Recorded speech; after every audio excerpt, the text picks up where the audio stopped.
The alien ship appeared in Earth's orbit on a quiet Tuesday morning. It was massive, at least 3 times the size of humanity's largest space vessel. The USS Horizon, Earth's flagship, moved into position at a respectful distance. Captain Olivia Grant stood on the bridge, her back straight and her expression calm despite the tension in the air. "Maintain position," she ordered. "Keep all weapon systems offline but ready. I want to show our guests that we come in peace." Lieutenant Alan Murphy nodded from his station. "Yes, Captain." Holding position at 5,000 kilometers, the giant view screen showed the alien vessel in detail. It resembled a dark metal snowflake with glowing blue lines running across its surface. Beautiful but strange, just like the beings who called themselves the Tellurians in their first radio contact 3 months ago.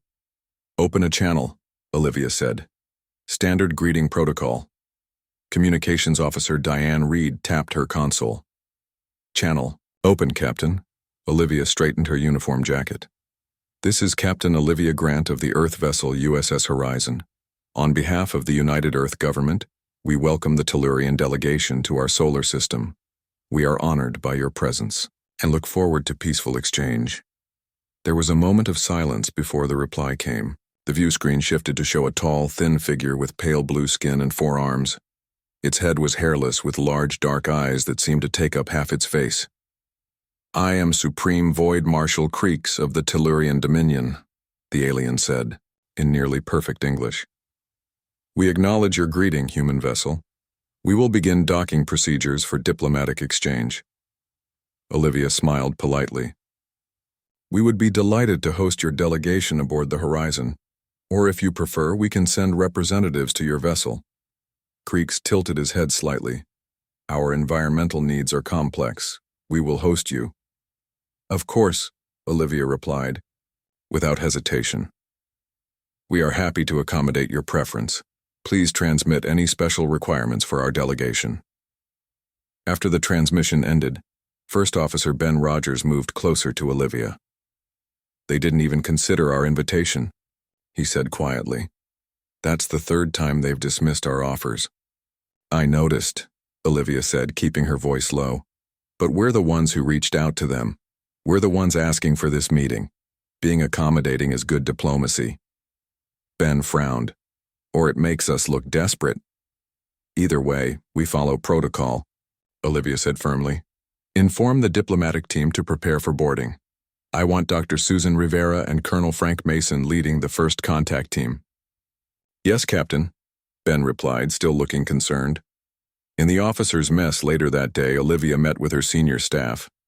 Susan Rivera, the chief xenoanthropologist, displayed her findings on a screen. "From what we can tell from their communications, the Tellurians have a highly structured society," Susan explained. "Status and power are displayed openly. They don't seem to value the kind of social niceties we consider basic diplomacy." Colonel Frank Mason, head of security, crossed his arms. "So when we're being polite, they might be seeing weakness?" "Possibly," Susan agreed. "But we can't abandon our principles just because they might misinterpret them." Intelligence Officer Kyle Winters spoke up next. "There's something else. I've been monitoring their ship positions. They arrived with 5 vessels, but only the main ship approached Earth. The others are spreading through our solar system in what could be considered strategic positions." Olivia frowned. "Are they near any of our installations?" "Yes," Kyle said. "One near the Mars colony, another by the Jupiter mining stations, and 2 more covering approach vectors to Earth." "That's concerning," Frank said. "Standard invasion positioning." Olivia raised a hand. "Let's not jump to conclusions. They may simply be exploring or taking defensive positions of their own. Remember, they know as little about us as we know about them." "Still," Ben said, "I recommend we quietly alert our outposts and raise readiness levels, without making it obvious we're doing so." Olivia nodded. "Approved. And Kyle, I want continued monitoring of all their transmissions. If they're talking to each other, I want to know what they're saying." The next morning, Kyle requested an urgent meeting with the captain. His face was grim as he played a recording. "We've decoded some of their internal communications," he explained. "Our AI language systems are still working on it, But we've got the general meaning. The recording played, showing Creek speaking to another Tellurian. The translation appeared as text below. These humans are weaker than we thought. They bend to our every request without question. Their technology is primitive. Their ships fragile. They smile and offer friendship because they have no other option. The Supreme Command was correct. This system will be a simple acquisition. Ben slammed his hand on the table. They're planning to invade. Olivia remained calm, though her eyes had hardened. Let's be certain before we make accusations. Kyle, keep working on these translations. I want to be sure we're understanding the context correctly. What about the diplomatic mission? Susan asked. We're supposed to board their ship in 6 hours. The mission proceeds, Olivia decided, but with modifications. Frank, your security team will carry our new shield devices, the ones R&D has, kept off the official records.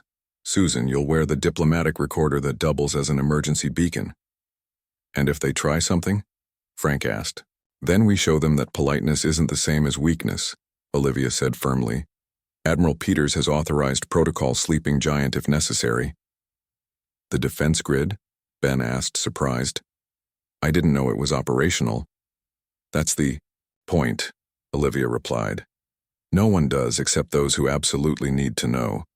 Earth has been preparing defenses since the first alien signals were detected 50 years ago. We've just been careful not to advertise them. As the delegation prepared to board the shuttle, Olivia gave final instructions to Susan and Frank. Remember, we remain diplomatic and courteous at all times. We give them every chance to prove our suspicions wrong.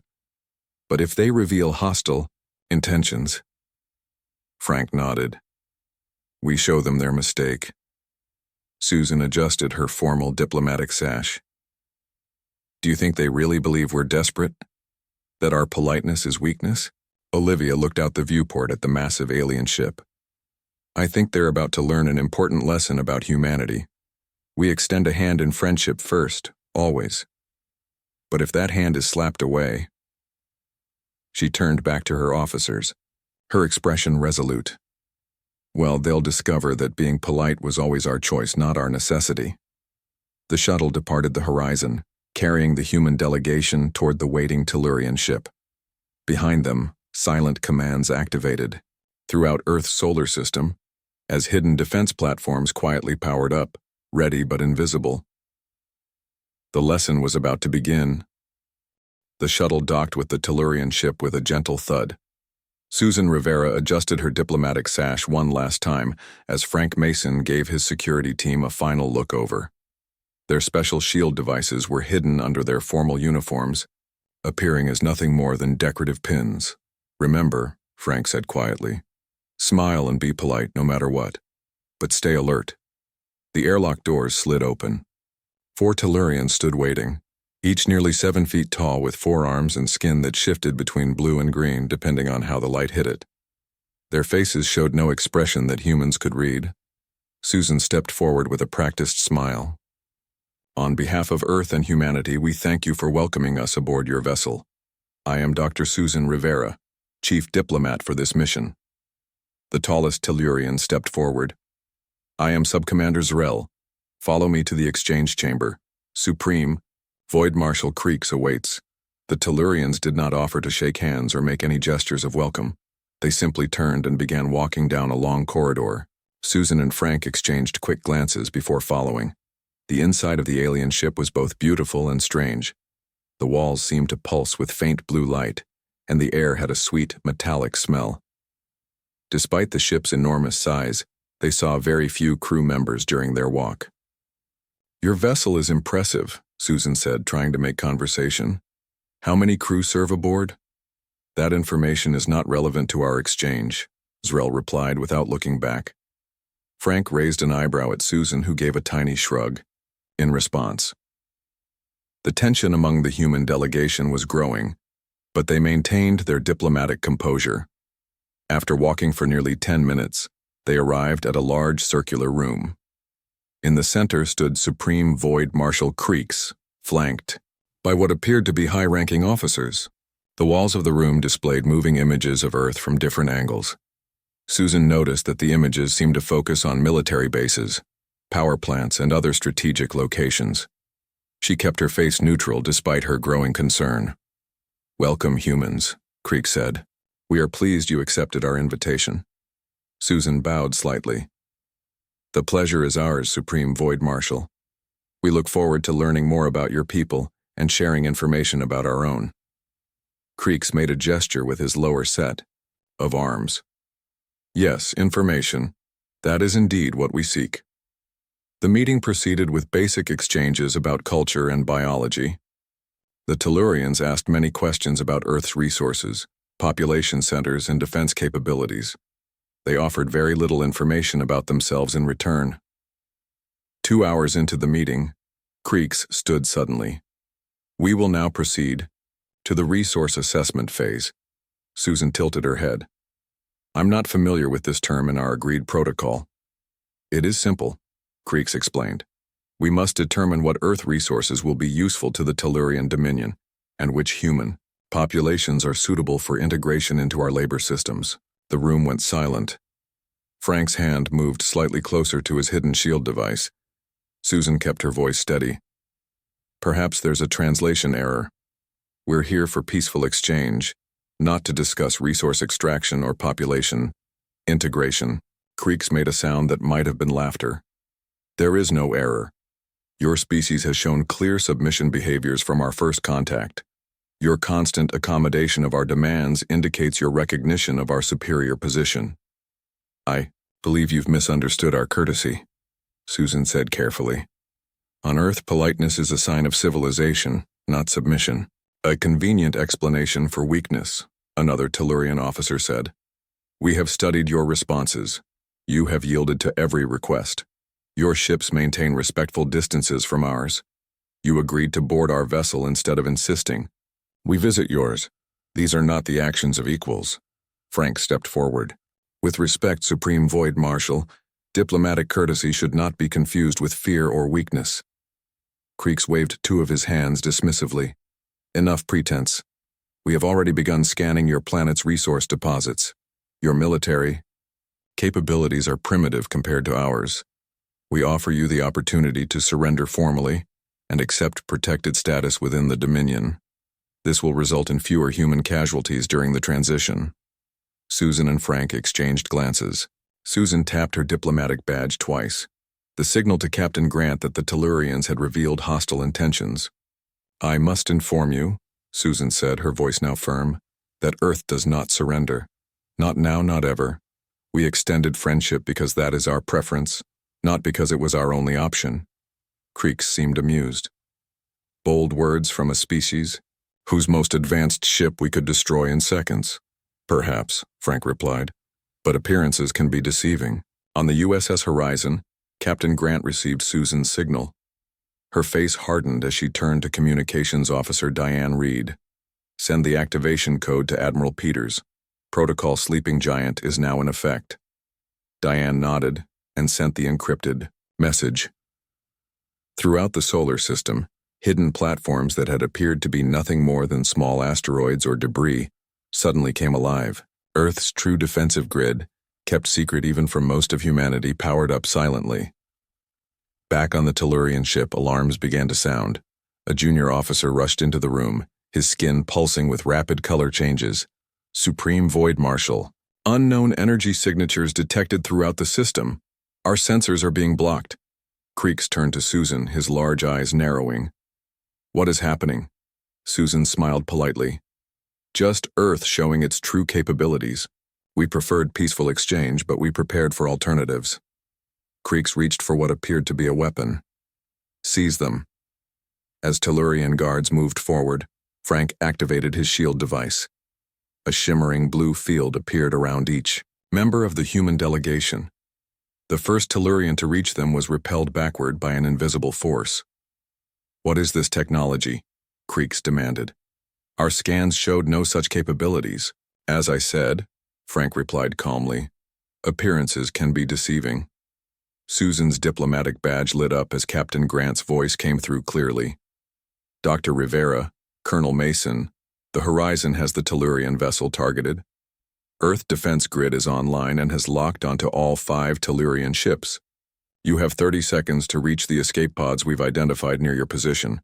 Krieg stepped back, his confidence visibly shaken. You speak of peace while hiding weapons. This proves humans cannot be trusted. Susan shook her head. No, Supreme Void Marshal. We offered peace sincerely. You mistook our hand of friendship for a sign of submission. That was your error, not ours. The human delegation began backing toward the door, their shields protecting them from the angry Tellurians. You have a choice now, Frank said to Creeks. Continue on this path of hostility and face Earth's full response, or reconsider your assessment of our species. As they reached the corridor, the ship shuddered slightly. Outside the viewports, they could see the USS Horizon had moved closer, its previously hidden weapon ports now open and glowing with energy. Throughout the solar system, the Tellurian ships found themselves surrounded by Earth's defense platforms, weapons ready but not yet firing. The lesson had begun. Earth's politeness had been mistaken for desperation, but the Tellurians were quickly learning how wrong they had been. The human delegation moved quickly through the corridors of the Tellurian ship. Frank led the way, his military training evident in his swift, precise movements. The shield devices continued to protect them as they headed toward the escape pods. Captain Grant had identified. This way, Frank said, checking a small device on his wrist that showed a map of the alien vessel. Intelligence Officer Kyle had secretly uploaded it to their devices during the initial docking procedure. Behind them, they could hear the sounds of pursuit. Tellurian voices shouted orders, and heavy footsteps echoed down the metal hallways. How much farther? Susan asked, keeping pace despite her formal diplomatic attire. 2 more turns, Frank replied. Everyone stay close. They rounded a corner and found 3 Tellurian guards blocking their path. The aliens raised their weapons, long staffs that glowed with blue energy at the tips. Frank didn't slow down. Shields at maximum, he ordered his team. The human security team moved into formation, their shields overlapping to create a wedge. When the Tellurians fired, the energy blasts dissipated harmlessly against the shield barrier. The humans pushed forward, their combined shield strength forcing the Tellurians aside. These shields were not in our scans, one guard shouted as he was pushed against the wall. There's a lot about humans you don't know, Frank replied as they passed. They reached the escape pod section and quickly entered one of the oval-shaped craft. Frank sealed the door behind them just as more Tellurian guards arrived. Captain Grant, we're in position, Susan said into her badge. Ready for extraction? Acknowledged, came Olivia's calm voice. Stand by. Inside the Tellurian command center, Supreme Void Marshal Creeks watched in growing concern as reports came in from throughout the solar system. Each of his ships was now surrounded by multiple human defense platforms that had somehow remained undetected until now. How is this possible? He demanded of his science officer. Our scans showed primitive defense capabilities only. The science officer's skin pulsed with nervous color patterns. The humans must have masked their technology. They allowed us to see only what they wanted us to see. On the main screen, the image of Captain Olivia Grant appeared. Her expression was stern but composed. Supreme Void Marshal Creeks, this is Captain Grant of the USS Horizon. You are currently surrounded by Earth's defense grid. Each platform is capable of disabling or destroying your vessels. Additionally, our delegation has placed a transmitter aboard your ship that can disrupt your primary systems. Creeks hissed in anger. You speak of peace while planning for war. This proves humans are deceptive. Olivia's expression didn't change. We planned for all possibilities, as any responsible species would. We genuinely offered friendship, which you interpreted as weakness. That was your mistake. What are your demands? Creeks asked, his voice tight with restrained fury. First, allow our delegation to return safely to the Horizon. Second, withdraw your vessels from human space immediately. Third, understand that any future contact will be conducted with the knowledge that Earth is not defenseless or desperate for alien approval. As they waited in the escape pod, Susan turned to Frank. Do you think they'll let us go? Frank checked, the small screen showing the pod's exterior. They don't have much choice, look. The screen showed that the Tellurian ship was now surrounded by at least 10 Earth defense platforms. Each was relatively small compared to the alien vessel, but they glowed with energy that the Tellurians had never seen in their scans of human technology. "Those platforms weren't there before," one of the security team members said. "They were always there," Frank explained. "Just hidden. Earth has been preparing defenses since we first detected alien signals decades ago. We just kept them quiet, hoping we wouldn't need them." Susan nodded. "A classic human approach. Hope for the best, prepare for the worst." Their conversation was interrupted by the sound of the escape pod systems activating. The outer doors opened, and the pod was released into space. "Hold on," Frank warned as the pod shot away from the Tellurian vessel. From the Horizon's bridge, Olivia watched the escape pod's trajectory on her screen. "Prepare tractor beam," she ordered. "Bring them in gently once they're in range." Ben Rogers, her first officer, stood beside her. "The Tellurians are powering up weapons, Captain." "Let them," Olivia said calmly. "Admiral Peters has control of the defense grid now." Throughout the solar system, Earth's military had gone to full alert. Ships that had remained in their docks now launched, revealing capabilities far beyond what the Tellurians had observed. Hidden bases on Mars and the Moon activated defense systems that had been disguised as mining operations. On the main Tellurian ship, Creeks watched in growing alarm, as his tactical display showed the true extent of Earth's military presence. "They deceived us completely," his second-in-command said. "Their politeness was not weakness, it was confidence," Creeks finished, his voice quieter now. "They were confident enough to be kind without fear. We misunderstood their entire species." He turned to his communications officer. "Send a message to the human vessel. Tell them we will stand down." On the horizon, the escape pod was safely brought aboard. Susan, Frank, and the security team were greeted by medical staff, who checked them for injuries. Captain Grant arrived minutes later. "Well done," she told them. "Everyone played their part perfectly." "What happens now?" Susan asked. Before Olivia could answer, Communications Officer Diane called from her station. "Captain, the Tellurians are sending a message.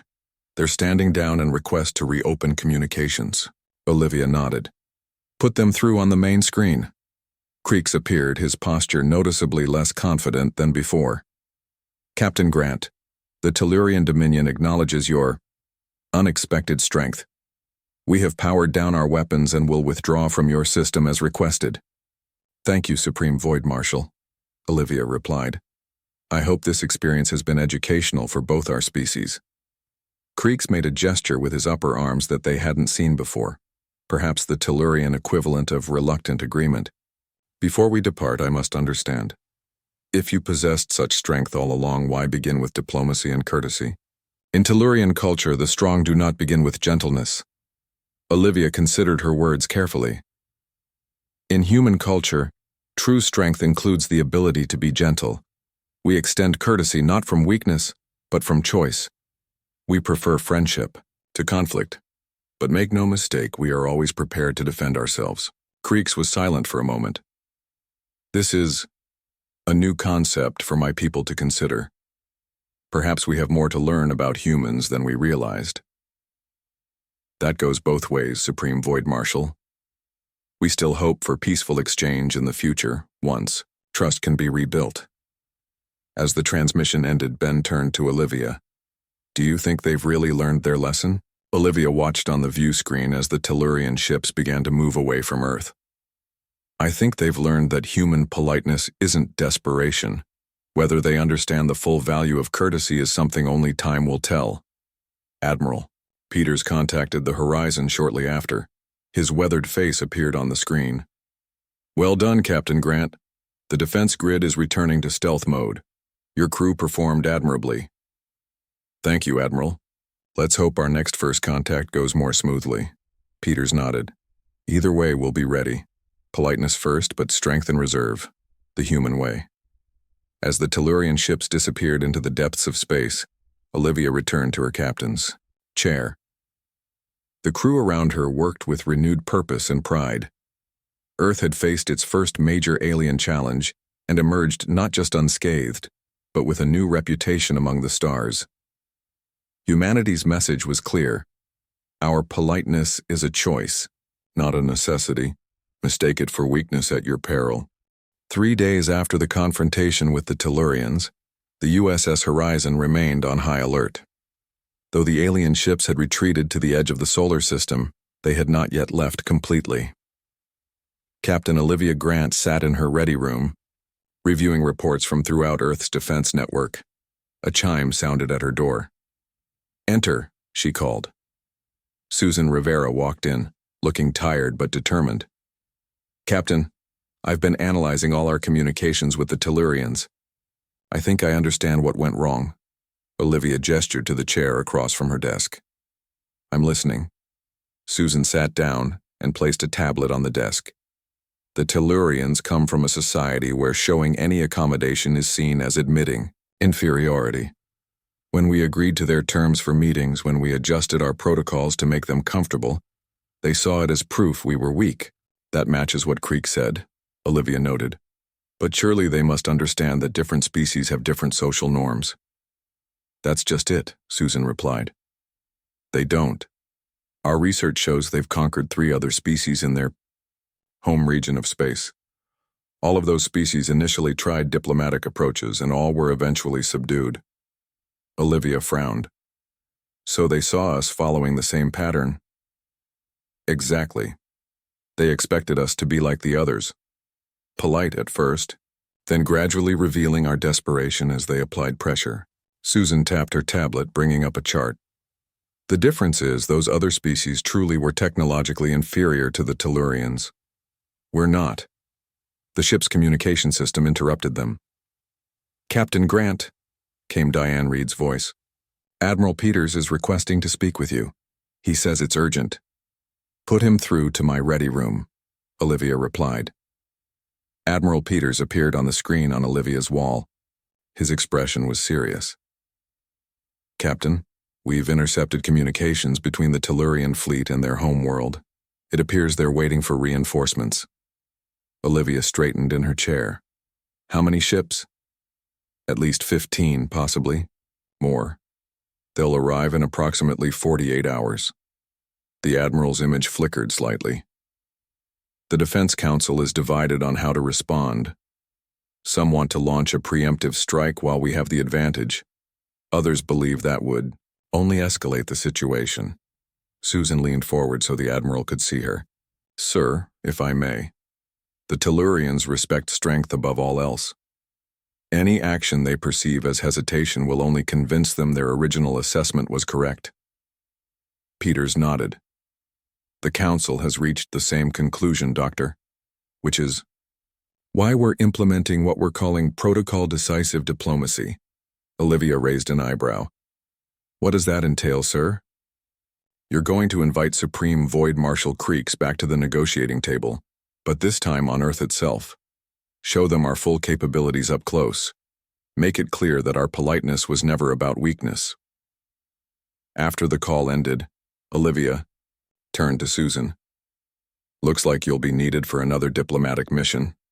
Susan smiled, this time with a very different approach. The next morning, the Horizon sent a message to the Tellurian flagship. Captain Grant stood tall on the bridge as she delivered it. "Supreme Void Marshal Creeks, on behalf of the United Earth Government, I extend an invitation for you to visit Earth to continue our diplomatic discussions. We are aware of your call for reinforcements but wish to resolve our misunderstandings before further ships arrive." There was a long pause before Creeks responded. His image on the screen showed surprise. "You know of our communications yet still invite me to your planet?" "Yes," Olivia said simply. "We have nothing to hide, and we believe face-to-face discussions are more productive. A shuttle will be provided for your journey if you accept." Creeks seemed to be studying her carefully. "Very well, Captain. I accept your invitation. I will bring 2 advisors with me." As soon as the transmission ended, Ben Rogers approached Olivia. "Are we really bringing them to Earth? After what they plan to do?" "Those are our orders," Olivia replied. "And I think it's the right call. They need to understand us better, and seeing Earth firsthand might help. 2 days later, a small Earth shuttle docked with the Tellurian flagship. It was piloted by Lieutenant Alan Murphy, with Colonel Frank Mason providing security. Their mission was to transport Creeks and his advisors to the specially prepared meeting location in Geneva, Switzerland. When they arrived at Earth's atmosphere, Alan took a slightly longer entry path than necessary, giving the Tellurians a good view of the planet below. "This is your first time seeing Earth up close?" Frank asked Creeks, who was staring out the viewport. "Yes," the alien replied. "It is more varied than I expected. Those are your oceans. They cover about 70% of our planet," Frank explained. "We evolved from sea creatures originally." One of Creeks's advisors, a Tellurian scientist named Marilla, leaned closer to the window. "Such abundance of water. No wonder you can afford to be accommodating." As they flew over Europe, Creeks noticed something. Those structures below, they appear to be defensive installations, yet they were not visible in our scans. Frank nodded. "Like I said before, there's a lot about humans you don't know." The shuttle landed on a pad near the United Nations headquarters in Geneva. A formal reception line waited, including Admiral Peters, several world leaders, and Dr. Susan Rivera in formal diplomatic attire. As Creeks emerged from the shuttle, he paused, clearly surprised by the sight of the snow-capped mountains in the distance. "Welcome to Earth, Supreme Void Marshal." Susan greeted him with a small bow. "We're honored by your presence." Creeks made the same arm gesture they had seen before, the Tellurian equivalent of acknowledgement.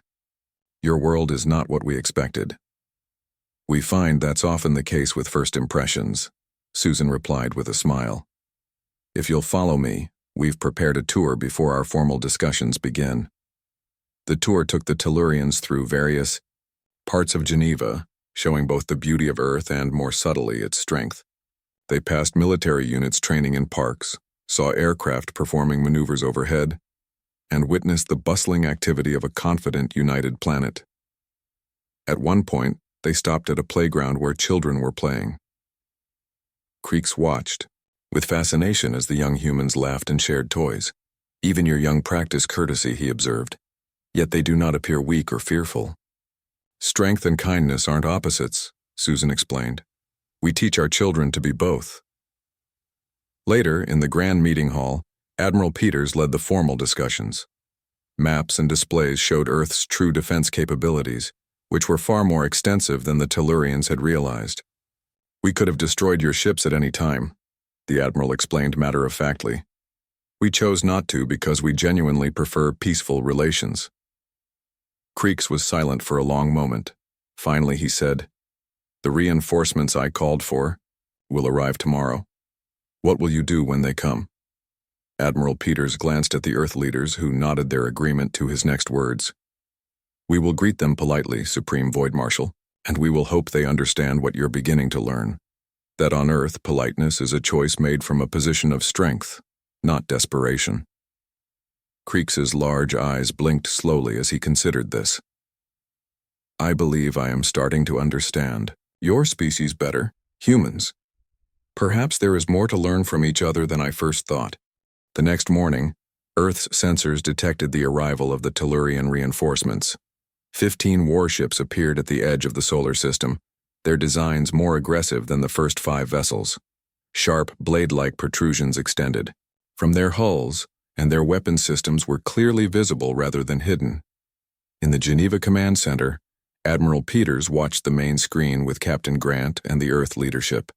Supreme Void Marshal Creek stood with them, his blue skin reflecting the light from the displays. "Your reinforcements have arrived," Admiral Peters said calmly. "What happens next is largely up to you, Supreme Void Marshal." Creeks turned his large eyes toward the Admiral. "They expect to begin the conquest of Earth. They do not know what I have learned here." Susan Rivera stepped forward. "And what have you learned, Supreme Void Marshal?" The alien was quiet for a moment. "That there are different kinds of strength, that politeness can come from confidence, rather than fear." He gestured toward the screen showing the fleet, My people have only known one way to interact with other species. We show our strength, they submit or they fall. And now? Olivia asked. Now I must teach them what you have taught me. Creeks turned to Admiral Peters. I wish to address my fleet from here with you present. They must understand that the Tellurian Dominion will not be adding Earth to our conquests. Permission was granted, and communications were established with the lead ship of the reinforcement fleet. A Tellurian commander appeared on screen, his skin shifting to a darker blue when he saw Creeks standing among the humans. Supreme Void Marshal, are you being held captive? We are prepared to begin the attack immediately to secure your release. I am not a captive, Commander Vreeks, Creeks replied firmly. I am a guest of the humans and you will stand down immediately. The commander's confusion was evident even to human eyes. Stand down? But the conquest plan is cancelled, Creeks interrupted. The humans are not like the other species we have encountered. Their politeness was not weakness. Their accommodation was not surrender. I don't understand, the commander said. Creeks turned to Admiral Peters. Perhaps a demonstration would help my fleet understand the situation better. Peters nodded and pressed a button on the console in front of him.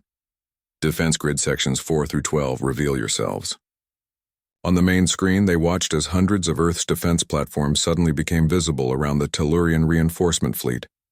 Each platform was armed with weapons that could disable or destroy the alien vessels. By the void, Commander, Vreeks whispered. They surrounded us without our sensors detecting anything. They could have destroyed us at any time, Creeks explained. They chose diplomacy first because they preferred it, not because they needed it. He straightened to his full height. The Tellurian Dominion will be establishing new diplomatic protocols with Earth. There will be no conquest here. After the communication ended, Earth's leaders began discussions with Creeks about the terms of a potential alliance. The meeting moved to a large conference room with views of Lake Geneva. As they talked, Lieutenant Alan Murphy approached Captain Grant with an update. The Tellurian reinforcements are repositioning, Captain. They're moving into a non-aggressive formation as ordered by Supreme Void Marshal Creeks. Olivia nodded. Keep monitoring them. Old habits can be hard to break. Across the table, Susan was explaining Earth's various alliances and trade agreements to the Tellurians. We find that cooperative relationships benefit everyone involved. Each planet or species contributes what they do best. Marilla, the Tellurian scientist, seemed genuinely interested. This is very different from our approach. We have always believed that strength comes from dominance. And yet, Susan pointed out, Earth's cooperative approach allowed us to develop technology advanced enough to surprise you completely. Perhaps there's strength in our way, too. By evening, the outline of an agreement had been reached. The Tellurians would withdraw most of their fleet, but leave 2 ships as diplomatic vessels. Earth would send representatives to the Tellurian home system to establish formal relations. Both sides would share some technology and scientific knowledge. As the meeting concluded, Creeks approached Admiral Peters privately. There is something I must ask, Admiral. If we had proceeded with our original plan to attack Earth, what would have happened? Peters looked the alien directly in his large eyes. We would have disabled your ships first as a warning. If you had continued hostilities, we would have been forced to destroy your fleet. His voice remained calm, not threatening, simply stating facts. Yet you chose to invite me here instead, Creeks noted. To show me your world, to educate rather than eliminate. That's the human way, Peters replied. We prefer to make friends rather than enemies. But make no mistake, we can do either. Later that night, as the Tellurian delegation prepared to return to their ship, Captain Grant met with her crew in the Earth shuttle. Well done, everyone, she told them. Especially you, Susan. Your cultural insights were invaluable. Susan smiled. I think we've started something important here. The Tellurians have conquered 3 other species who might now have a chance at freedom, or at least better treatment. Frank nodded. All because we showed them that being polite wasn't the same as being weak.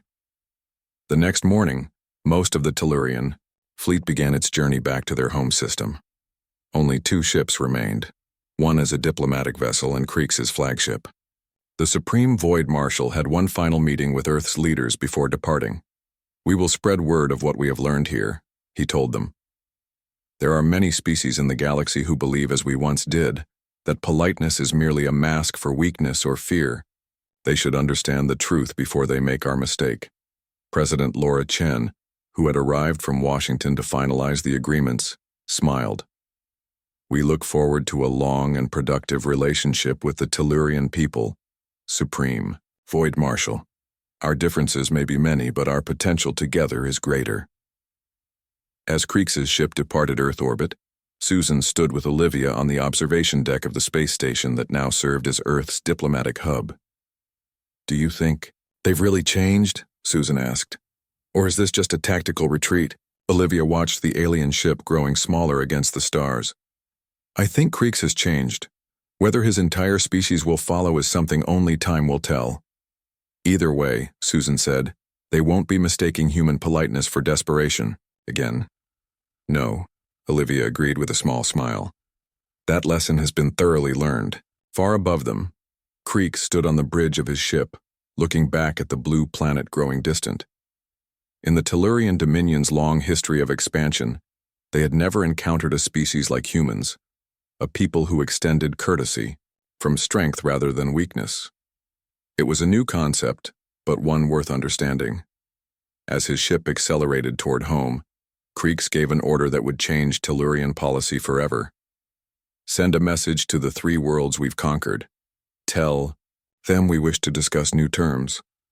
And this time," he added, remembering what he had learned on Earth, "we will begin with courtesy,